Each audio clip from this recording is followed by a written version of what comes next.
इंदौर में विश्व हिंदू परिषद विधि प्रकोष्ठ लीगल सेल को लेकर भोपाल मालवा प्रांत की बैठक आयोजित हुई, जिसमें केंद्रीय कानून मंत्री, मुख्यमंत्री और संतों ने भी शिरकत की। वहीं जिसमें विभिन्न राज्यों से 250 अधिवक्ता, सेवानिवृत्त न्यायाधीश, विधिपत अधिकारी भाग ले रहे हैं। इंदौर के राजेनगर में 13 और 14 सितंबर तक 2 दिवसीय कार्यक्रम का आयोजन किया जा रहा है। यह कार्यक्रम विश्व हिंदू परिषद की अखिल भारतीय लीगल सेल के द्वारा किया जा रहा है, जिसमें भोपाल और मालवा प्रांत के पदाधिकारियों के साथ ही विभिन्न राज्यों के 250 न्याय विभाग से जुड़े और सेवानिवृत्त न्यायाधीश भी सम्मिलित हुए, जिसमें कानून से जुड़ी हुई कई बातों का जिक्र होगा और किस तरीके से और बेहतर कार्य किया जा सकता है। इन सब विषयों पर बारीकी से चर्चा की बात कही गई। वहीं साथ ही मुख्यमंत्री डॉक्टर मोहन यादव ने भी कार्यक्रम में हिस्सा लिया और उन्होंने कहा कि हाल ही में बने हुए नए कानून व्यवस्था समाज के लिए अत्यंत आवश्यक है। कानून आंखों पर पट्टी बांध कर न्याय देने वाली पूरी व्यवस्था को बदलते हुए भारतीय परंपराओं और हजारों वर्षों से चली आ रही न्याय पद्धति के अनुरूप है। बनारस में मां प्रतापी हरिश्चंद्र के समय से लेकर आज तक की न्याय परंपरा का उल्लेख करते हुए भारत की यह परंपराएं नए कानून का आधार बनी है। वहीं प्रधानमंत्री नरेंद्र मोदी के नेतृत्व में देश में बड़े बदलाव हो रहे। कांग्रेस पर तुष्टीकरण की राजनीति करने का आरोप लगाते हुए कहा कि कांग्रेस विशेष वर्ग की महिलाओं की हाथ की लड़ाई में कभी साथ नहीं खड़ी हुई, जबकि भाजपा सरकार ने शाहबानो प्रकरण में जैसे पूरे कलंक को मिटाने का काम किया है। वहीं लव जिहाद पर उन्होंने कहा कि लव जिहाद सीमित अवैध गतिविधियों में लिप्त हो लोगों के खिलाफ कड़ी कार्रवाई की जाएगी। साथ ही मछली और मगर जैसे सामाजिक तत्वों को लेकर भी उन्होंने कहा कि उनके ठिकाने ध्वस्त किए गए हैं। अवैध रूप से निर्मित संपत्तियां, हवेलियों कुछ भी हटाया जा रहा है। साथ ही मुख्यमंत्री ने कहा कि जिस तरीके से रामलला अयोध्या में मुस्कुरा रहे हैं, इस तरह आने वाले समय में कृष्ण जन्मभूमि का उल्लेख करते हुए श्री कृष्ण भगवान भी मुस्कुराएंगे और यह आनंद का अवसर जरूर आएगा। दुनिया में एक अद्वितीय पहचान रखती है और आज का दौर तो और ज्यादा आनंद का है। मैं अभी यद्यपि मैंने महाराज जी को सुना है, लेकिन ये बात भी सही है, इस देश के कानून मंत्री यहाँ बैठे हैं और देश के प्रधानमंत्री दिल्ली में है और हमारे सबके सामने कानून का जो ढांचा वर्तमान में बदला है, जो पद्धति बदली है, वाकई वो काबिले तारीफ है।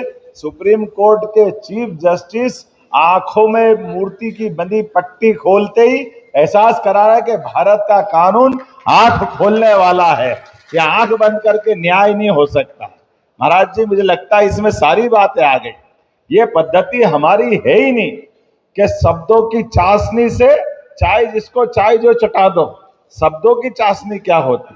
अंदर की पवित्रता होना चाहिए, पंचों का न्याय होना चाहिए। हमारी हजारों साल पुरानी पद्धतियां जिसके आधार पर आप तो बनारस में राजा हरिश्चंद्र से लगा करके विक्रमादित्य काल तक का क्या हमारी संस्कृति और क्या हमारा इतिहास है।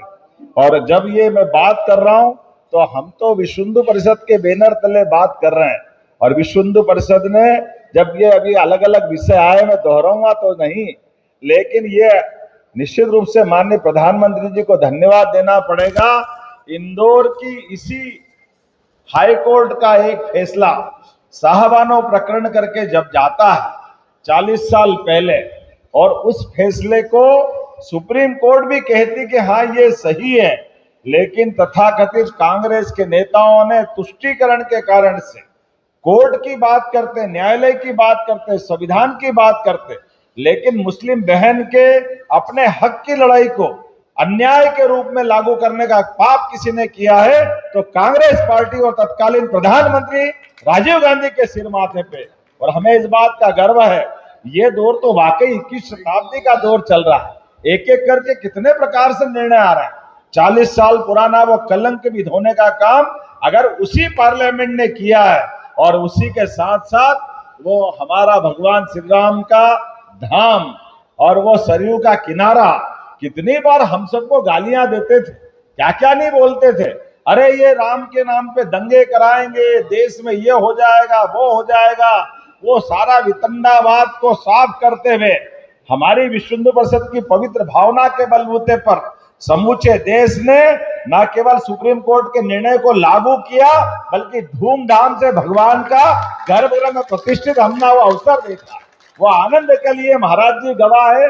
पूरा मंच इस मामले में मैं आपके माध्यम से समूची विश्व हिंदू परिषद और पूरे देश को और न्यायालयों को धन्यवाद देना चाहूंगा।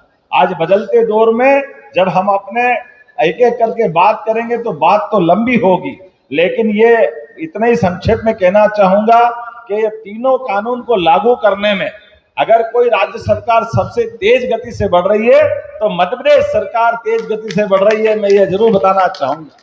और सरकार बनने के साथ ही हमारी सरकार के दूसरे दिन के निर्णय में लाउड स्पीकर कहीं भी लगे हो, लेकिन डेसिमल तो नियत ही होना चाहिए और एक एक लगना चाहिए। तो 60,000 से ज्यादा माइक उतारने का काम किसी ने किया, तो हमारी सरकार के माध्यम से हुआ कि भाई अनावश्यक रूप से आप अपने अपने धर्म की इबादत करो, कोई मना नहीं, लेकिन कानून का पालन तो सबको करना पड़ेगा। अपने राज्य के अंदर खुले में मांस बेचना और जिस प्रकार से फूड सेफ्टी नियम है, उस फूड सेफ्टी नियम का पालन करना हम सबके लिए आवश्यक है। क्यों कोई विशेष नहीं लोग नहीं करेंगे, सबको करना चाहिए। मैं माननीय अध्यक्ष जी बताना चाहूंगा, हमारे राज्य में समान रूप से इस कानून को लागू कराने के लिए सबसे तेज गति से कार्रवाई की है। और ये जो आपने कुछ शब्द बोले लव जिहाद और क्या क्या है, इसी राज्य के अंदर यहाँ मछली मगर सबके ठिकाने लगाए गए अपनी सरकार के माध्यम से। बड़ी बड़ी हवेलियों के बड़े बड़े लोगों के लिए कानून सबके लिए बराबर है। कानून की निगाह में कोई बड़ा छोटा नहीं, कोई के लिए इस राज्य के अंदर इस प्रकार की गलत बातों को करने की किसी को छूट नहीं रहेगी। आज के इस अवसर पर चूंकि लीगल सेल के माध्यम से, और वैसे तो आपने विषय निकाला, हमारे लिए तो आनंद की बात है जब विश्वनाथ भगवान आनंद से हमारे लिए अलग प्रकार का अवसर दे रहे हैं। बाबा महाकाल का महालोक का आनंद आ गया है और भगवान राम आनंद से मुस्कुरा रहे हैं, तो कृष्ण कन्हैया क्यों वंचित होना चाहिए। जमुना जी का कृष्ण कन्हैया, वहां तो आनंद आना ही चाहिए। हमारे लिए तो सौभाग्य की बात है, हमारे लिए वो अवसर और ये प्रतीक्षा है। निश्चित रूप से कानून सम्मत तरीके से हमारी आप सबकी आंखों के सामने कृष्ण कन्हैया भी मुस्कुराएंगे और मथुरा में आनंद छाएगा। नंद घर आनंद भयो, जय कन्हैया